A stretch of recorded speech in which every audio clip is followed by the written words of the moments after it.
feel like I'm ending a yoga class. I'm like, namaste. Hi, I'm Britt, and I'm here to talk about positive coping skills.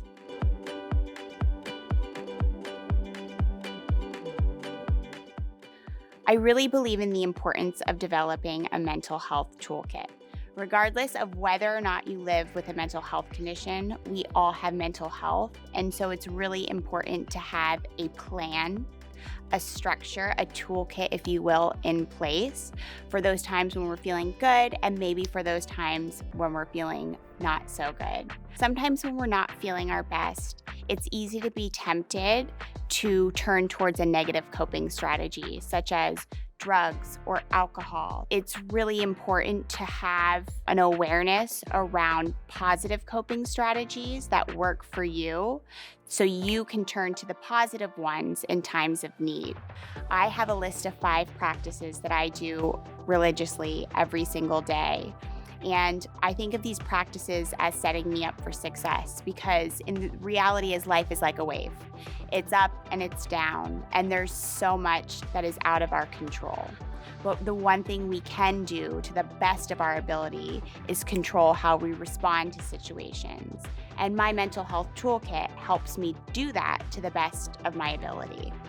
The first thing I do every single morning when I wake up, before I look at my phone, before I talk to anybody, before I look at a computer or read any emails, is I sit down and I meditate. I now have a practice that's 20 to 30 minutes long every single morning, and I know that can seem a bit overwhelming. Even if you were to sit down and practice for a minute, 2 minutes, 3 minutes every single day, you would still see the benefits and results from meditation.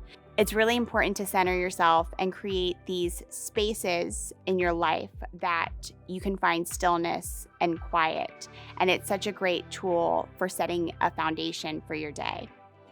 The second thing I do every single day is a journaling exercise. So after I meditate, I go and I write down in my journal that's by my bed 3 things that I'm grateful for. I really believe in the practice of actively looking for what is working in my life. It doesn't always mean that I always feel good when I do it, but when I do find the good, it seems like more good finds me. The third thing that I do is movement every single day, 30 minutes. And I love to exercise, but even if people don't love to exercise, that's okay too.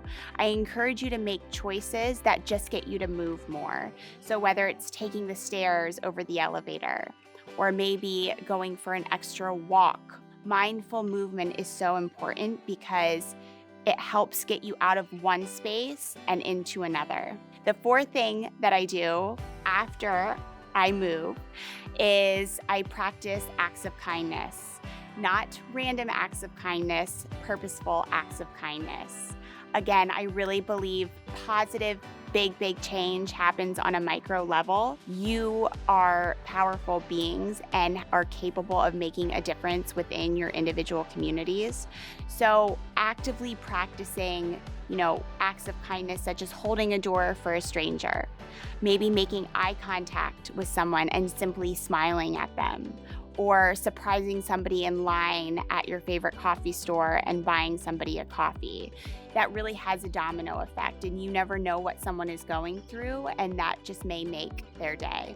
And the fifth thing that I do is kind of like a combination of all of them, and it's something I actually practice throughout my day, every day. This idea that everything that you're taking in, so everything that you're putting into your bodies, physically or metaphorically, so the food that you eat, the people that you choose to spend your time with, people you choose to follow on social media, books you read, podcasts, music, all of that you're taking in is a representation of who you're becoming. My mentor taught me this really great lesson about choosing who we choose to spend our time with and making sure that it's a wise decision. She always used the example, if we were out in the middle of the ocean in a storm in a boat, do you want 5 people who are poking holes in your boat, making it harder to row and sustain yourself, or do you want 5 people who are actually helping you row?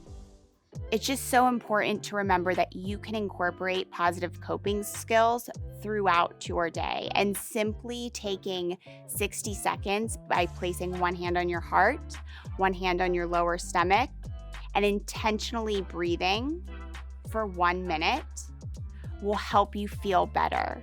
It may not fix the situation that you're going through, but hopefully it'll take you from up here to down here and just feel a bit better. When I don't actively practice my positive coping skills, it's easy for me to feel overwhelmed, sad and hopeless, nauseated, racing thoughts that end up debilitating me from completing tasks that need to get done. That's why it is so important for me to have an awareness around the positive coping skills, like the meditation, like the journaling, like the movement, like the kindness, because those help keep me on track and feeling like the best version of myself. These are my positive coping skills. I hope you take them and use them if they work for you, but if not, that's okay too. You have to find what resonates with you and what makes you feel the best. Thank you so much for watching. I hope something that we said really resonates with you and helps you. And don't forget, you can always find resources at NAMI.org. For more resources, you can always go to NAMI.org.